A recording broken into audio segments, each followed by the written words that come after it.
नमस्कार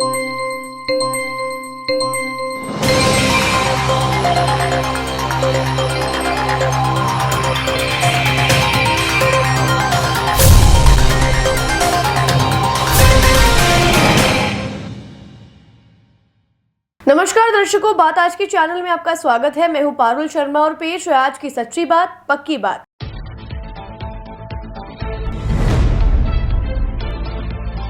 नगर निगम की बड़ी कार्यवाही, अवैध रूप से बने 3 होटल को किया सीज।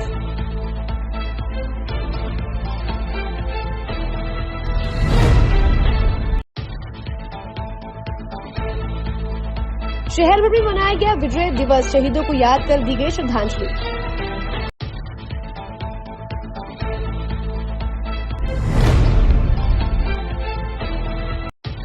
श्री मेडिकल स्टोर पर जिला खाद्य सुरक्षा एवं औषधि नियंत्रण विभाग की बड़ी कार्यवाही। 2.5 वर्षीय बच्ची को गलत इंजेक्शन देने के मामले में लाइसेंस को 5 दिन के लिए किया गया निलंबित।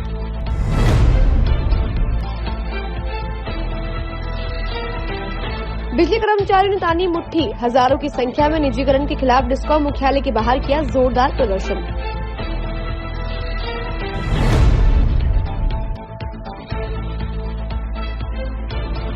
नसीराबाद में महिला पत्रकार के ऑफिस में किए हमले के खिलाफ वैष्णव समाज में दिखा रोष, त्वरित कार्यवाही के लिए एसपी को सौंपा ज्ञापन।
सर्किट मामू नहीं बनने का, रेडीनेट फाइबर लगाने का, इंटरनेट बोले तो रेडीनेट फाइबर नेट। डिटेल्स के लिए 7412001234 पे कॉल लगाने का। सही है भाई, इंटरनेट बोले तो रेडीनेट फाइबर। अब शुरू करते हैं बातों का बेहतरीन सफर। नगर निगम अधिशासी अभियंता धर्मेंद्र आनंद और अतिक्रमण प्रभारी डॉक्टर रवीश सामरिया के नेतृत्व में निगम की टीम ने आज गंज और दरगाह थाना क्षेत्र में सीज की कार्यवाही की।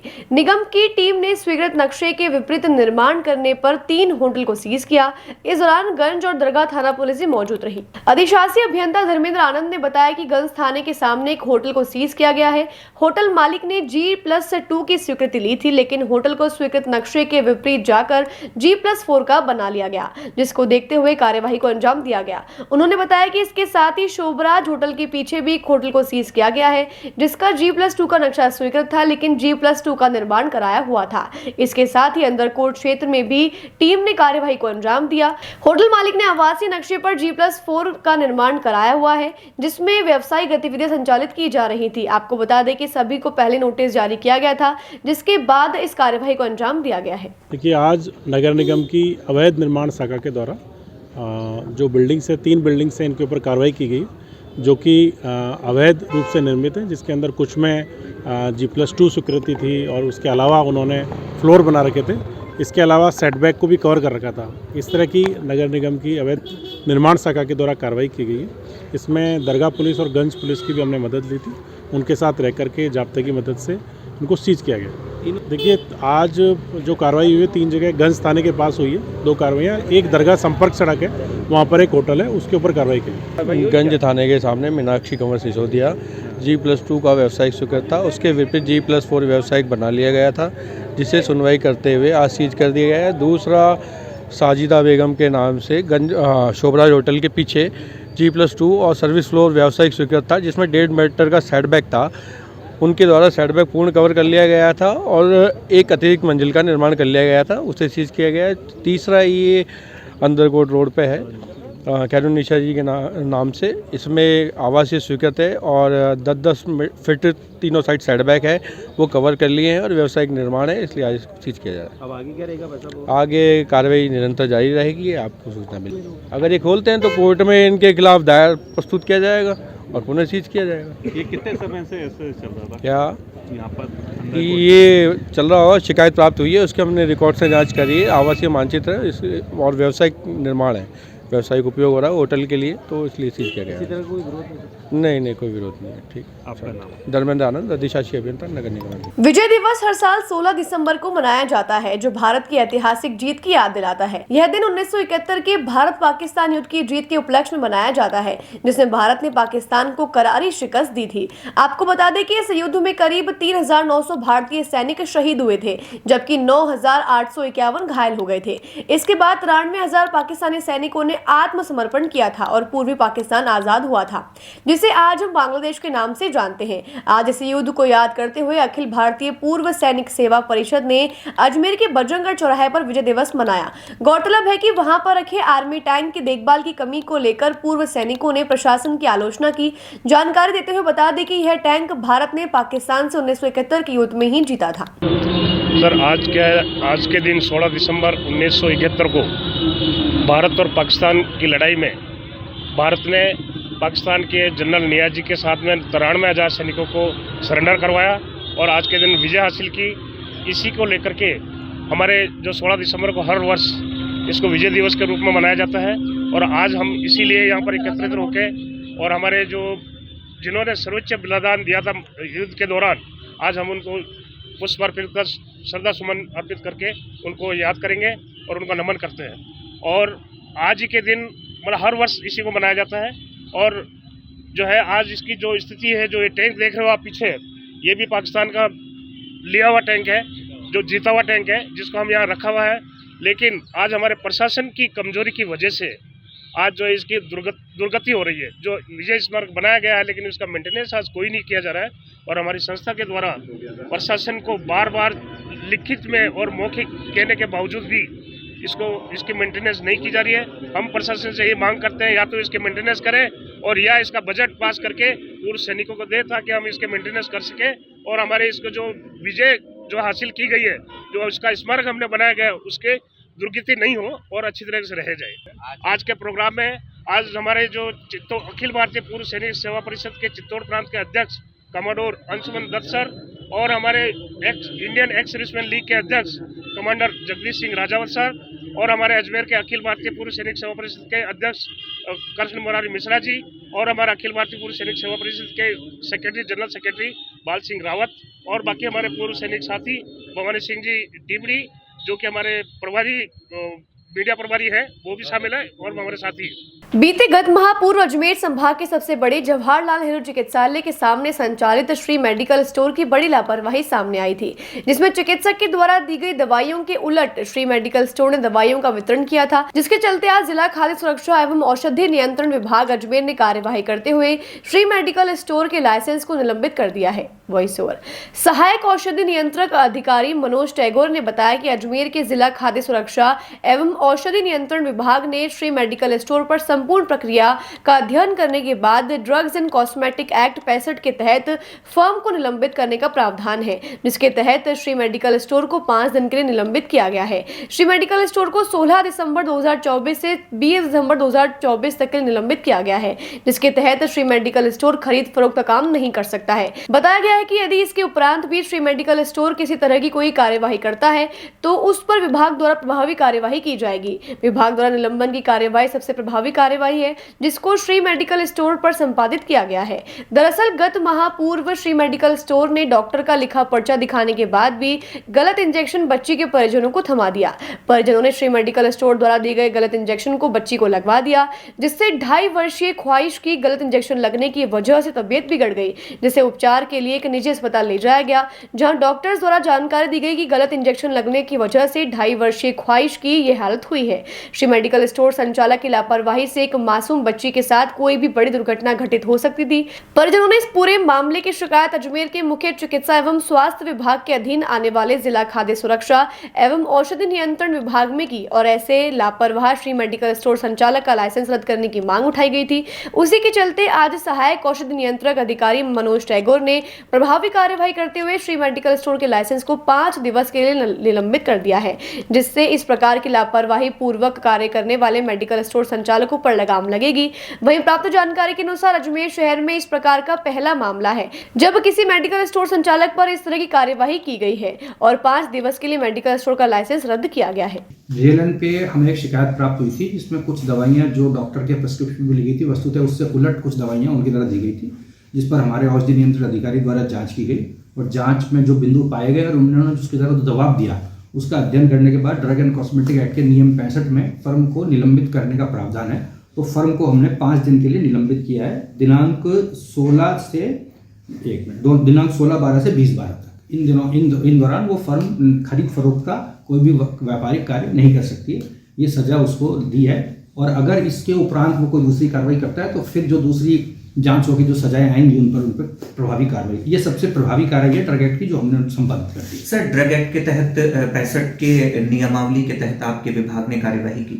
सर, इसके तहत दुकान के ऊपर कोई नोटिस वगैरह नहीं, इसमें प्रावधान ये है कि दुकान पे जो उसका घर का एड्रेस और दुकान का एड्रेस, क्योंकि हम लाइसेंस दुकान को प्रेमाइसेस को देते हैं, उस पर रजिस्टर्ड पोस्ट से और ऑनलाइन तरीके से दोनों जगह उसको नोटिस दिया जाता है और उसमें इतना समय दिया जाता है कि वो नोटिस को प्राप्त करने के बाद उस एक्ट को इम्प्लीमेंट करने के लिए उसके पास समय हो, तो वो हमारे पास कार्रवाई और हमने संपादित की है। सर, विभागीय कार्यवाही यदि किसी दुकान के ऊपर होती है और वो अपनी दुकान के ऊपर किसी और प्रकार का इश्तिहार लगा करके और जनता को बताना चाहता है, तो उसके तहत भी कोई प्रावधान या कार्यवाही?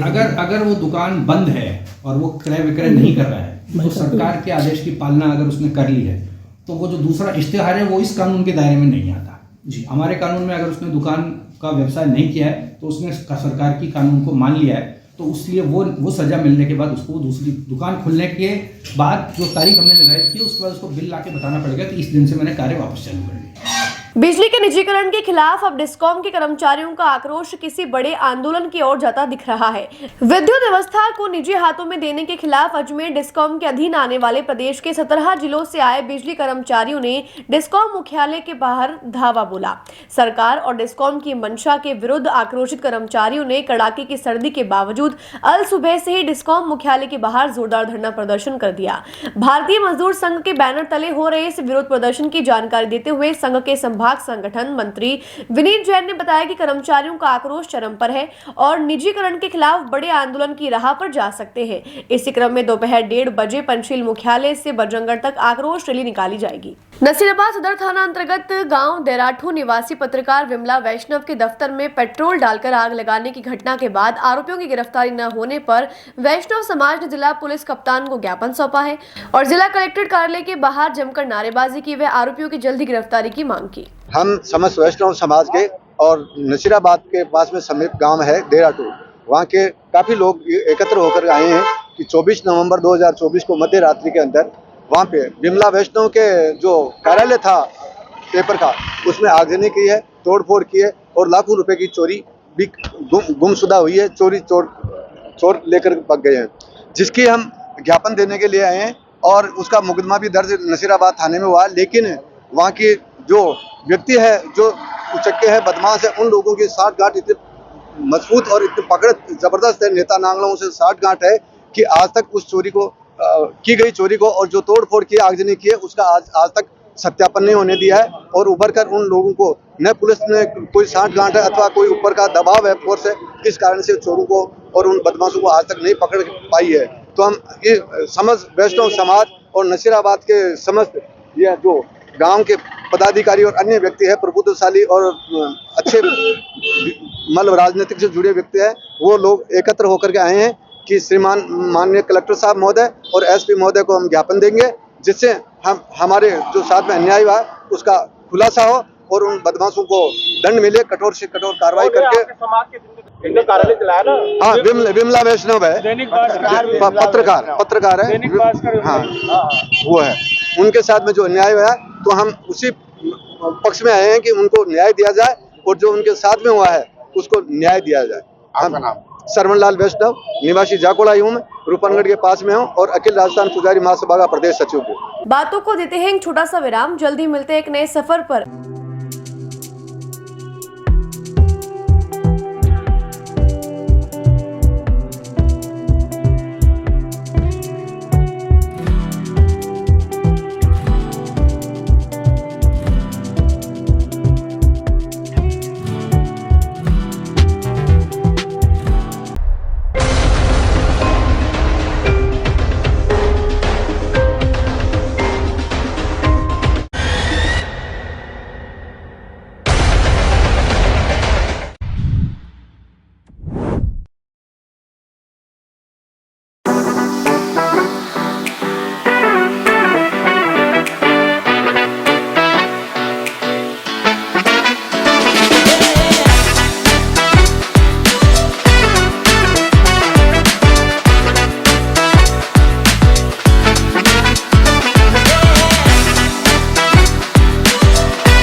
सर्किट मामू नहीं बनने का, रेडीनेट फाइबर लगाने का, इंटरनेट बोले तो रेडीनेट फाइबर नेट। डिटेल्स के लिए 7412001234 पे कॉल लगाने का। सही है भाई।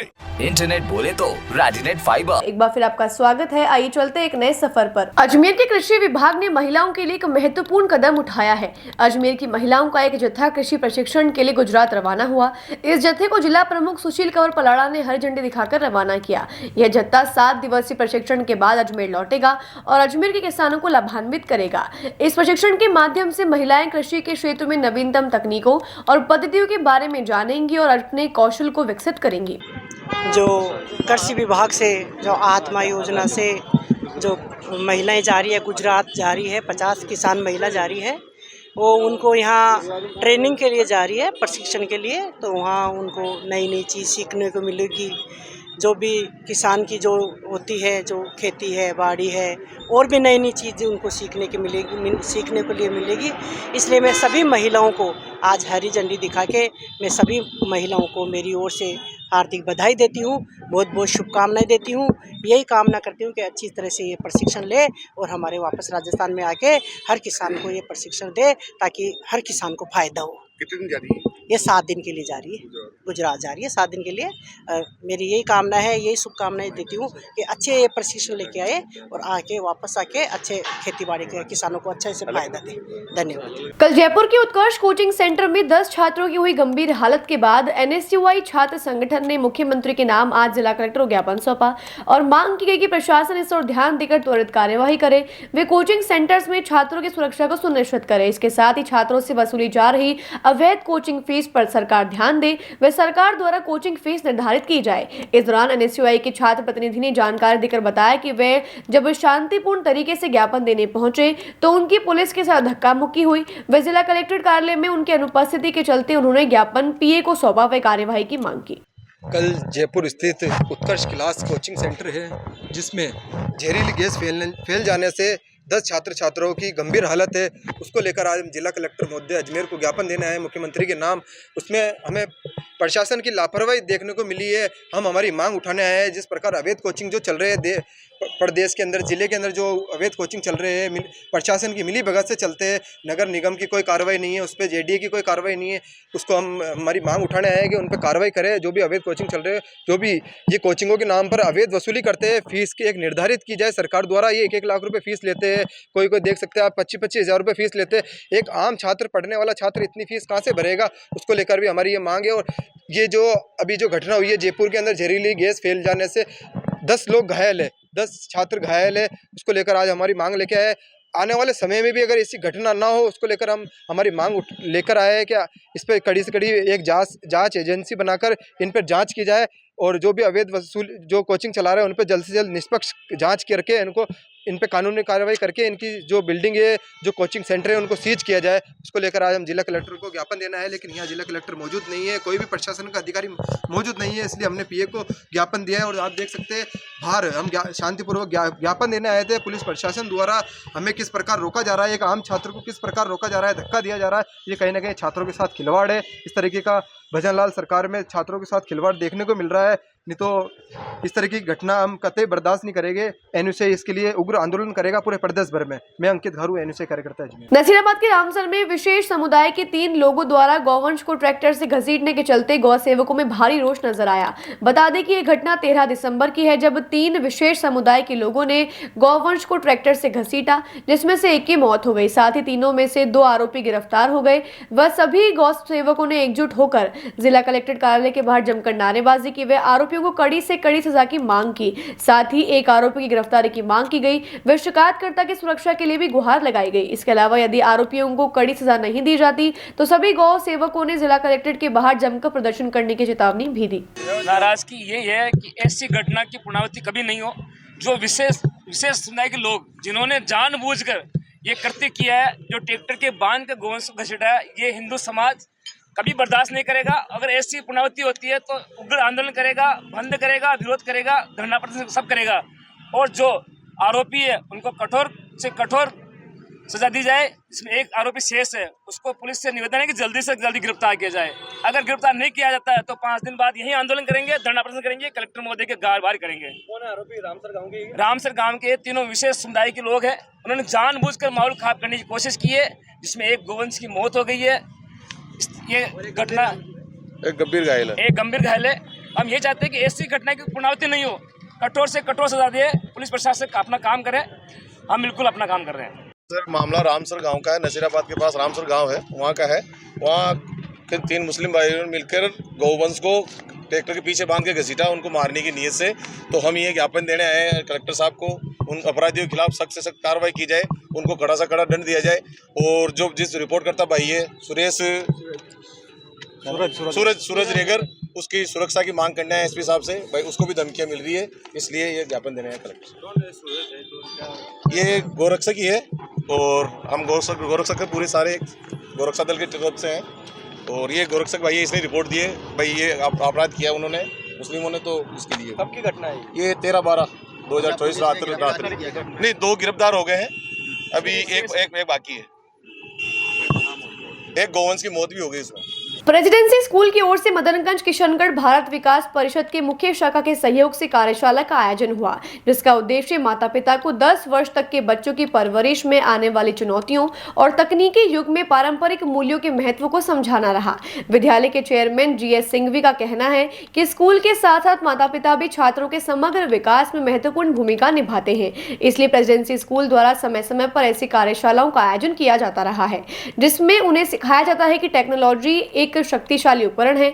सकारात्मक दृष्टिकोण अपनाकर सक्रिय रूप से शामिल होकर और सहयोगी बनकर माता पिता अपने बच्चे को इस डिजिटल युग में आगे बढ़ने में मदद कर सकते हैं। इस अनूठी कार्यशाला में अंतर्राष्ट्रीय पालन पोषण विशेषज्ञ और राष्ट्रपति पुरस्कार विजेता प्रेसिडेंसी स्कूल के एकेडमिक डायरेक्टर AP शर्मा ने अपने बहुमूल्य अनुभव और शोध आधारित दृष्टिकोण साझा किए। उन्होंने बताया कि नए सत्र से विद्यालय में कई नवीन योजनाओं के साथ अध्यापन कराया जाएगा, जिनमें swimming pool, tennis court, kindergarten park, common common sense lab, wisdom lab, mathematical lab, science park, weather station, प्रतियोगी परीक्षाओं का अभ्यास, ऑनलाइन ऑफलाइन परिवर्तन कार्यक्रम, internship learning, tour to Singapore, AR एवं VR फैसिलिटी व अनिवार्य शारीरिक फिटनेस शामिल है। विद्यालय में नए सत्र के लिए प्रवेश प्रक्रिया प्रारंभ हो चुकी है, जो नई योजनाओं और गतिविधियों के साथ छात्रों को सशक्त बनाएगी। इस कार्यक्रम ने स्थानीय शिक्षाविदों, अभिभावकों और छात्रों में उत्साह का संचार किया। वहीं विद्यालय निदेशिका सुश्री गरिमा सिंघवी ने कहा कि प्रेजेंसी स्कूल के साथ जुड़कर आप अपने बच्चे को एक उज्जवल भविष्य की ओर अग्रसर कर सकते हैं।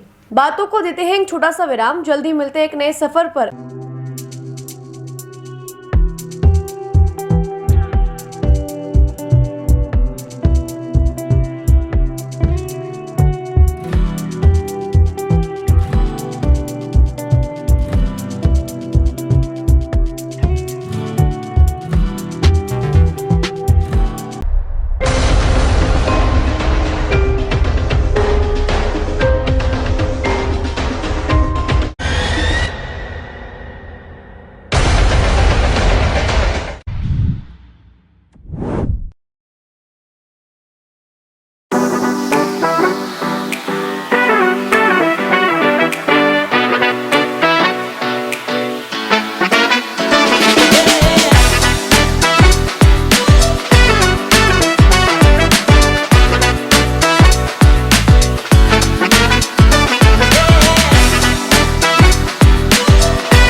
सर्किट मामू नहीं बनने का, रेडीनेट फाइबर लगाने का, इंटरनेट बोले तो रेडीनेट फाइबर नेट। डिटेल्स के लिए 7412001234 पे कॉल लगाने का। सही है भाई। इंटरनेट बोले तो रेडीनेट फाइबर। एक बार फिर आपका स्वागत है। आइए चलते एक नए सफर पर। अजमेर की पॉक्सो संख्या 2 की अदालत ने एक बड़ा फैसला सुनाया है। नाबालिग लड़की के साथ दुष्कर्म करने वाले आरोपी चेनाराम को 20 साल की कठोर कारावास की सजा सुनाई है। इसके अलावा उस पर 60,000 रुपए का जुर्माना भी लगाया गया है। ये मामला 21 जून 2023 का है, जब रूपनगढ़ थाने में एक नाबालिग लड़की के साथ दुष्कर्म की शिकायत दर्ज की गई थी। आरोपी चेनाराम ने लड़की को मोबाइल देकर प्रेम जाल में फंसाया था और फिर उसके साथ दुष्कर्म किया था, जिसके बाद आज पॉक्सो कोर्ट ने आरोपी को सजा सुनाई है और अभियोजन पक्ष की ओर से मामले में 50 दस्तावेज व 15 गवाह पेश किए गए थे। विधि विभाग की प्रयोगशाला की DNA और FSL रिपोर्ट में भी दुष्कर्म की पुष्टि हुई थी। पॉक्सो संख्या 2 के न्यायाधीश रंजन सिंह ने आरोपी चेनाराम को 20 साल की कठोर कारावास की सजा सुनाई है। ये रूपनगढ़ थाने का मामला है। 21/6/2023 की घटना है। इसमें जो मुलजिम था चेनाराम, इसने पीड़िता को फ़ोन दिया और फिर उसको प्रेम जाल में फंसा के उसको अलग अलग स्थानों पर ले गया, जिसके साथ दुष्कर्म किया, जिस पर आज पॉक्सो न्यायाधीश संख्या 2 श्री रंजन सिंह ने एक अहम फैसला सुनाया। इसमें चेनाराम को 20 वर्ष का कठोर कारावास व 60,000 जुर्माने से दंडित किया है। इसमें जो अभियोजन की ओर से कुल 50 दस्तावेज व 30 गवाह, 15 गवाह और व 50 दस्तावेज प्रदर्शित हुए हैं। इसमें जो टिप्पणी की गई है वो यही की गई कि जो अवयस्क बच्चों के साथ जो समाज में इस तरह से गंभीर अपराध बढ़ रहे हैं, इसमें किसी प्रकार की आरोपी के प्रति किसी प्रकार की नरमाई नहीं बरती जा सकती है। इसमें मेडिकल और FSL और DNA से भी पुष्टि हुई है। ये कहाँ ले गया था पीड़िता? ये पीड़िता को पहले पर्वतसर के किसी होटल में ले गया, फिर अहमदाबाद ले गया, फिर वहाँ से बेंगलोर ले गया। करीबन 15-20 दिन अपने पास रखा था और उस दरमियान उसने इसके साथ लगातार दुष्कर्म किया। इस पर उसके पिता ने फिर मुकदमा दर्ज कराया और पीड़िता जब लेके गया तो उसको उसके साथ 1.5 लाख रुपए भी ले गया और सोने चांदी के जेवरात भी साथ में लेके चला गया।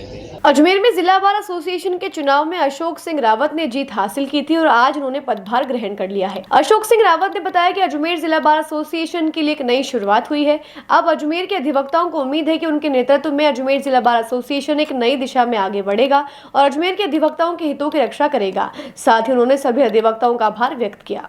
नवनिर्वाचित अध्यक्ष जिला बार एसोसिएशन अशोक जी रावत और सेक्रेटरी दीपक गुप्ता जी का बहुत बहुत बधाई, शुभकामनाएं। इनकी टीम को बहुत बहुत बधाई, शुभकामनाएं। हम चाहते हैं कि वकील हित में आप दोनों ही और अपनी टीम के साथ 18-17 सदस्यों के साथ अच्छी तरह काम करें, वकील हितों में काम करें। और सामने जो नया भवन बन रहा है उसमें चेंबर्स की कुछ कमी है, प्राथमिकता उस बात को देकर प्रत्येक वकील चेंबर में बैठे और उसके लिए आपको निरंतर प्रयास करने पड़ेंगे। और प्रयास निश्चित तौर पे अशोक जी बहुत एक्टिव वर्कर है और राजनीति क्षेत्र में भी अपना प्रभाव रखते हैं, तो मैं निश्चित तौर पे आशा करता हूं कि आप अच्छा सा बजट लाएंगे। ये चेंबर्स जो अधूरे पड़े हैं हमारे 5 मंजिला चेंबर्स कंप्लीट होंगे तो निश्चित तौर पे वकीलों के बैठने के भविष्य में बहुत अच्छी सुविधाएं हो जाएगी। और नया भवन जो है सेंट्रलाइज एसी के हिसाब से शुरू हो रहा है, तो निश्चित तौर पे आप देखिए वकालत के प्रोफेशन में एक अपग्रेड हो जाएगा प्रोफेशन, और वकील को अपनी वकालत गरिमापूर्ण करने का भी मौका मिलेगा। पुराना कैंपस बहुत पुराना कैंपस है, हमें संघर्ष करना पड़ता है हर चीज को, बारिश सर्दी बारिश और हर एक मौसम में, तो इसलिए नए कैंपस में जाने के बाद सारी सुविधाएं होगी। इन्हीं अपेक्षाओं के साथ मैं अशोक जी को मेरी सीट पे बिठाता हूँ, पदभार ग्रहण कराता हूँ। मैं सबसे पहले तो अजमेर बार जिला एसोसिएशन के जो हमारे सम्मानित वरिष्ठ अधिवक्तागण और मेरे जो साथी अधिवक्तागण, आप सबका बहुत बहुत तहे दिल से आभार व्यक्त करता हूँ कि जिस प्रकार से अजमेर बार का जो गौरवपूर्ण इतिहास रहा है, अजमेर बार बहुत ही प्रतिष्ठित बार है और उसका अध्यक्ष और कार्यकारिणी बनने का जो सौभाग्य आपने दिया वो अपने आप में एक सम्मान की बात है। मैं अजमेर बार का सम्मान कभी कम नहीं होने दूंगा, अजमेर बार का सम्मान निरंतर आगे बढ़े, क्योंकि जिस प्रकार से अजमेर बार में हाई कोर्ट और सुप्रीम कोर्ट के जजेस दिए हैं और अजमेर बार में यहाँ जो हमारे जजेस लगते हैं वो भी अपने आप पे घर महसूस करते हैं, तो मैं हमारे अधिवक्ताओं के वेलफेयर के लिए, अधिवक्ताओं के हितों के लिए संघर्ष करूंगा और सम्मान में कभी कोई कमी नहीं आने दूंगा। अपने आप को केवल और केवल अधिवक्ताओं के वेलफेयर के लिए मैं पूरी ताकत लगाऊंगा।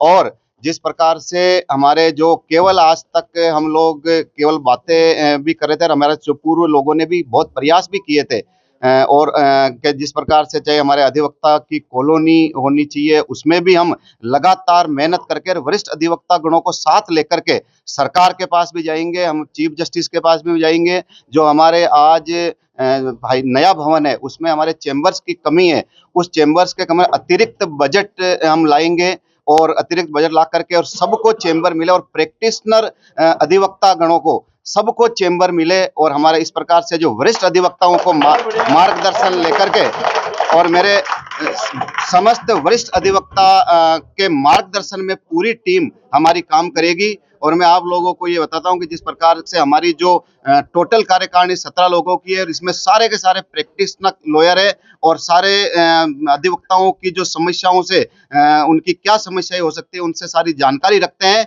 तो जो हम धरातल पे काम करेंगे और केवल अधिवक्ताओं के हितों के लिए काम करेंगे, ऐसा मैं विश्वास दिलाता हूं। और बार का मान सम्मान में कभी कोई कमी महसूस नहीं होने देंगे और बार और बेंच का जो सामंजस्य बना रहे, हमारे बार और बेंच में भी अनावश्यक जिस प्रकार से कोई स्थिति आती है तो मैं उनके हमारे डीजे साहब को भी कहूंगा कि आप बेंच और बार को बिठा करके और आपस में अधिवक्ता भी कोर्ट ऑफिसर है, उनकी गरिमा और सम्मान हमारे जजेज बनाए रखे, इस प्रकार का भी मैं प्रयास करूंगा। और मैं जिस प्रकार से पुलिस प्रशासन और जिला प्रशासन इनसे भी मैं आपके माध्यम से कहना चाहता हूं कि आप भी हमारे जो भी अधिवक्ता भाई लोग हैं उनकी किसी प्रकार का अनावश्यक टकराव की स्थिति नहीं करें, अधिवक्ताओं के सम्मान में किसी प्रकार का समझौता हम बर्दाश्त नहीं करेंगे, ऐसा मैं आपको विश्वास दिलाता हूं। और वकीलों की एकता और वकीलों के सम्मान को किसी भी रूप में हम बर्दाश्त करने वाले नहीं है। अशोक सिंह रावत, जिला बार एसोसिएशन अध्यक्ष। अजमेर के श्रृंगार चवरी हनुमान नगर बिहारीगंज में 7 दिवसीय शिवपुराण कथा का आयोजन किया गया है। यह कथा कलश यात्रा के साथ शुरू हुई और कथावाचक वीरभद्र महाराज ने कथा का वाचन किया। कथा का समय दोपहर 2 बजे से शाम 5:30 बजे तक निर्धारित किया गया है, जिसमें शिव पुराण की कथा का वाचन किया जाएगा और भगवान शिव की महिमा और उनके अवतारों की कथा बताई जाएगी। भोलेनाथ को भक्तों को बताते हुए बहुत हर्ष हो रहा है कि आज भजनगंज से निकली कलश यात्रा जो कि श्री शिव महापुराण की है, जो कि देव वाटिका हनुमान नगर के अंदर प्रारंभ हुई है। 16 दिसंबर से 22 दिसंबर तक होने वाली है ये मंगलमयी श्री शिव कथा। तो आप सभी से निवेदन है इस कथा को श्रवण करने के लिए अधिक से अधिक संख्या में यहाँ पधारें। कथा में किस बात का वो बताया जा रहा है? ये कथा है महाराज जी द्वारा बताया गया है कि ये मंगल शिव कथा है, कि शिव कथा तो सभी सुनाते हैं, परंतु इससे क्या उपकार होगा, मंगलमयी क्या होगा आपके जीवन में, उसके बारे में उद्देश्य रखते हुए कथा रखी गई है, जिसलिए इसका नाम श्री मंगल शिव कथा है। कितने दिवसीय? जी 7 दिवसीय शिव महापुराण है ये। कथावाचक कौन? श्री वीरभद्र जी महाराज गोकुलधाम आश्रम द्वारा ये कथा का वाचन किया जा रहा है। परिचय आपका? सावन सिंह ओदिया, गोकुलधाम आश्रम से। आज के लिए बस इतना ही। कल फिर होगी आपसे मुलाकात, तब तक के लिए दीजिए इजाजत। नमस्कार।